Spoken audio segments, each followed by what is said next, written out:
guest for this week is Benjamin. Benjamin, would you Yay. like to would you like to introduce yourself? Okay. Hi, I'm Benjamin. I'm a financial planner with AIA. Yeah, so I've been doing it for about a year. And yeah, so is there anything else I should share? There's no shoot lah, whatever you feel like sharing. Oh. So I enjoyed the solution finding part of designing. Yeah, being a designer, trying to come up with a solution to solve problems.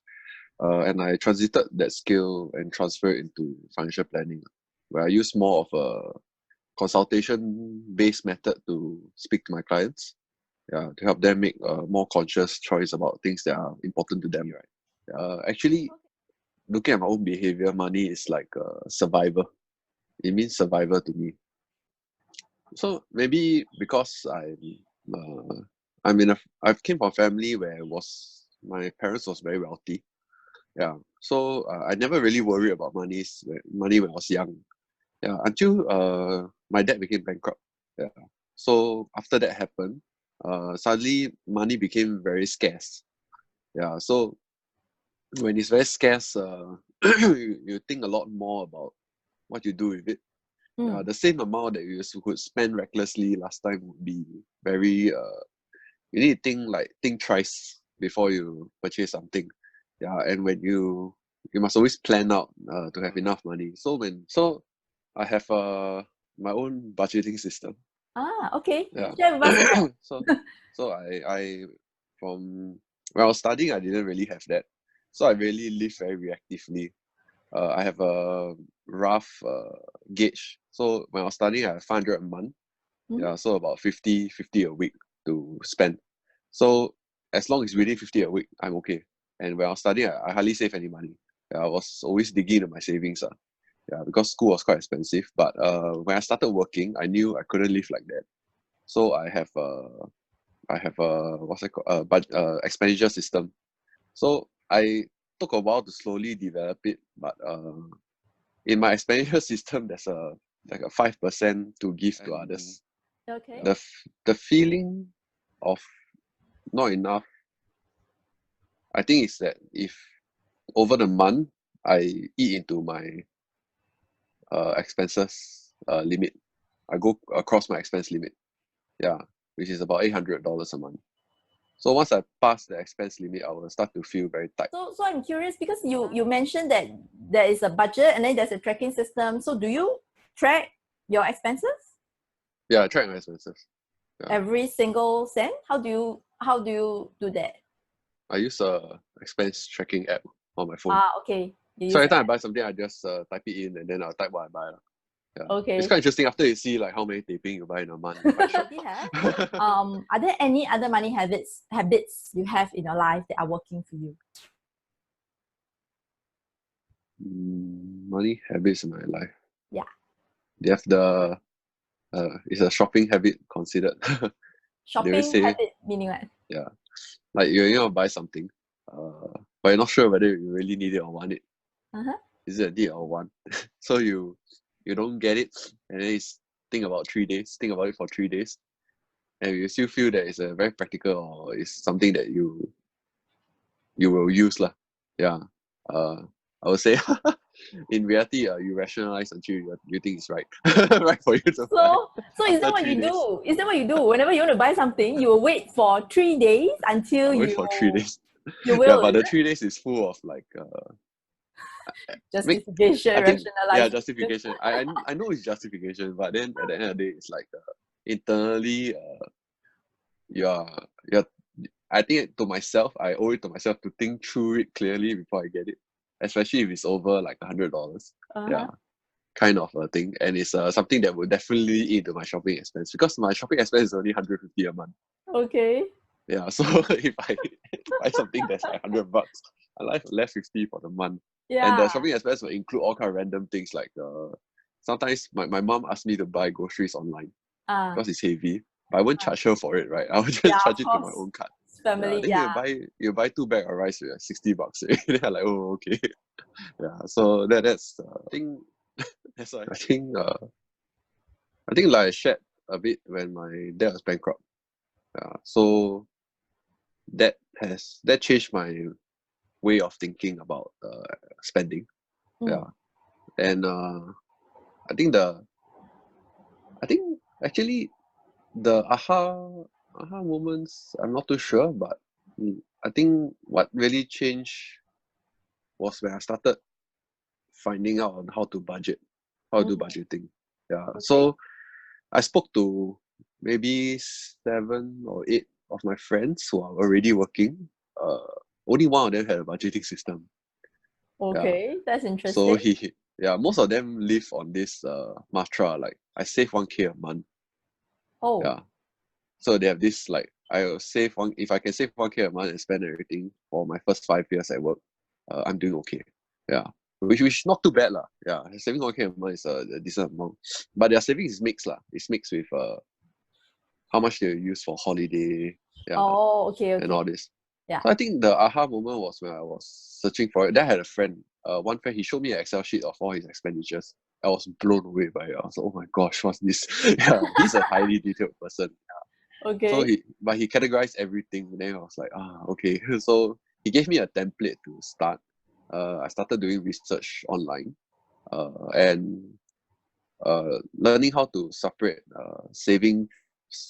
I think one lesson that I learned is important to learn how to separate emergency fund versus saving for future purposes.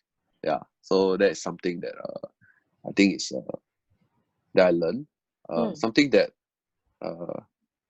the other thing that I learned is I think I shared with you personally before was to develop the thinking for the 3 different kind of expenses. Yeah, so there are 3 main kind of expenses that you need to save. Need to set aside or uh how to say a range of money for. Yeah, and to think about it. Yeah, so there are ways to categorize your expenditures. Yeah, and even saving itself is an expenditure. So how do you do that kind of categorization? That's something that I learned through the process of trying to create my personal budget and everything. Yeah. So Yeah. that's another money habit. I think the last one, people might feel is biased for me to say it because I'm a financial planner. But actually getting enough insurance coverage it feels very good. Yeah. It's also a lesson that I learned by buying my own insurance coverage. So like for me, I did my own calculation, how much do I want to set aside if I pass away and everything. So being a planner that I plan for others, I can't possibly don't plan for myself, right? Yeah, of So course. I But plan it out. it's not true that you are biased because for me, I don't sell insurance, but I do believe in insurance as well. That it really gives people peace of mind and stuff like that. Yeah. Yeah, but when you really do the right amount of coverage, the peace of mind is very insane. Yeah. It's the kind that like because I always run around every day. So it's the kind that if my taxi crashed in another car, right, I'll be like, that's fine. I'll be okay. I think Okay. in Oh my my mind it's goodness. like, wow, I've financially no problem. Yeah. But if it's but before when I got it, I will feel a bit uh afraid. Yeah, because there's so many things that I need to do. And then when I did up my whole family's finances, for planning for their portfolios, the insurance portfolio, then I realized there are gaps. But there are certain situations because like if you are already got pre-existing conditions, you can't get certain things. It's very expensive to get certain things and very hard for them to get certain things. So we tried but they couldn't. And I realized that if anything does happen to them, I need to step up financially. So I think being in a job that has in terms of there's no fixed income but unlimited possibilities, yeah, is assuring because I know that if anything happens to my brother or sister medically, Yeah. I'll be able to besides their own insurance payout, beyond that I'll be able to be there for them, yeah, Wow. financially. But at the same time, if anything does happen to me, I will have enough to make sure that if anything happened to them also, they'll be okay. Yeah. Yeah. So that's a very reassuring feeling when you have enough. Yeah. Then yeah. So That's that's true. something that a lesson that I learned from just buying my own insurance. Yeah. Yeah. And What also is it to for you?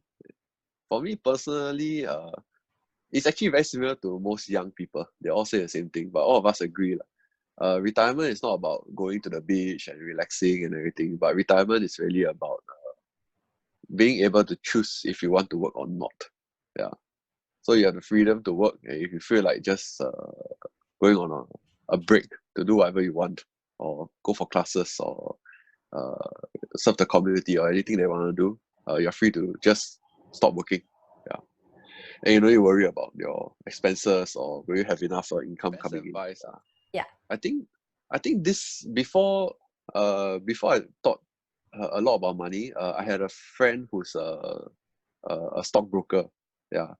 And he gave like a mini workshop to my cell groups, my cell group brothers and sisters, from my church. In the mini workshop, he started off with this sentence.